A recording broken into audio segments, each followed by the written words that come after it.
Ako po si Edna F. Enriquez. Ito naman po ang anak ko si Gerald F. Enriquez. Ang pangalan po ng mister ko ay si Joel F. Enriquez. Kami po ay nakatira dito sa BM San Pedro. Before na hindi pa po siya nag-take ng complete, ang sakit niya po ay asthmatic siya, tonsillitis. Talagang monthly po, sinusumpong siya nito.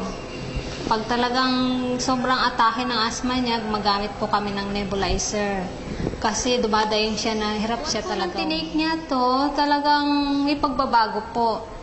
Minsan na lang siya inatake, tapos after that, wala. Ang bagong taon, siyempre ang pinaka-numero 1 bawal dyan, yung mga paputok, yung usok.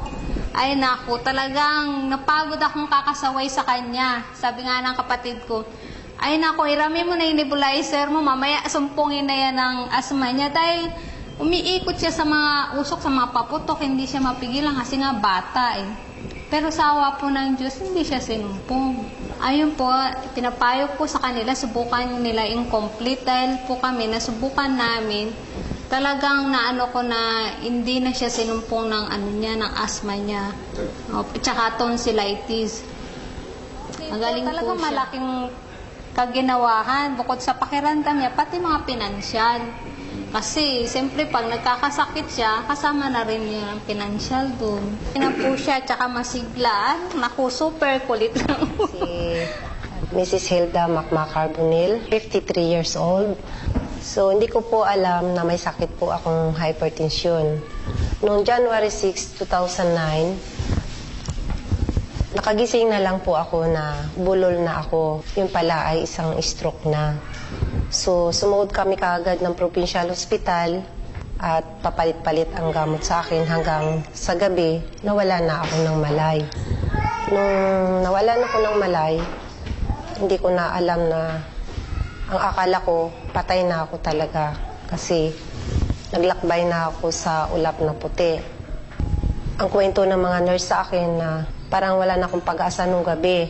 So, parang nagbagong buhay ako nung nagkamalay ako. Subalit, nung pagkagising ko, naduling naman ang mata ko. At ang kalahati ng katawan ko ay naparalyzed din. At 3 buwan akong pabalik-balik sa ospital hanggang sa 7 bisis pa rin akong na-stroke. Subalit, nung dumating ang isang member ng M Global na may dala siyang produkto ng Nature's Way na yung complete na pinainom niya sa akin ay nakatulong na malaki sa akin. Almost 1 week pa lang ako nagtitik ng gamot na yon, ay malaki na ang recovery ko. Nagpa-laboratory ako sa co-op ng aking goiter dahil yun din lang ang sanhin ng sabi ng doktor, yung heartbeat ko na pabalik-balik ay nag-negative. And then bumalik ako sa doktor ko sa Medical City, nagpa-check up ako uli. Nagulat ang doktor ko dahil ang laki ng pinagbago ng heartbeat ko. Ang sabi pa niya, normal na pala ang heartbeat mo. Nakatake na po ako ng isang pad ng complete na product ng Nature's Way, ng M Global. At hindi na po ako inaatake uli.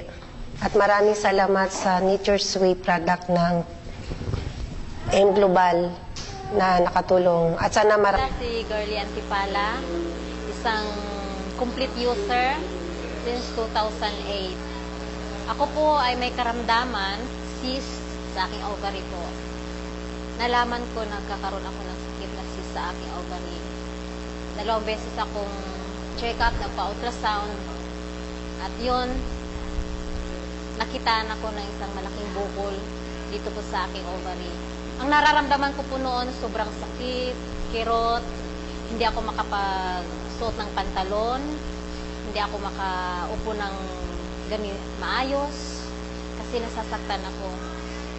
Yun po, nung nasa Adventist na ako, in-ultrasound po ako uli, at yun, nakitaan ko talaga na meron po akong cyst. Pero not knowing na nung umuwi ako sa amin, dumating yung isang product, itong complete.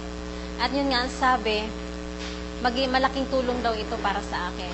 hindi pa rin ako naniwala. Although napakinggan ko na yung sinasabi nila, hindi ko pa rin pinapansin. Gawa ng mahal nga. Pero nung habang nakalipas yung mga araw, tinitiis ko yung kirot at sakit at nakikita ko yung isang karton na nakadisplay. Sabi ko, sige nga, subukan ko kung gaano katotoo yung sinasabi nila. At yun nga, trinay ko. At habang tinitake ko, yun po, naging daan.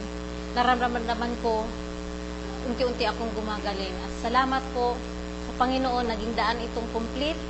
Ito siya. Ako po'y gumaling sa karamdaman ko, nawala po yung cyst ko. 2 pad pa lang yung naubos ko. Wala na po yung sakit. At isa pang magandang blessing na binigay ni Lord sa akin, nabuntis pa ako at nagkaanak.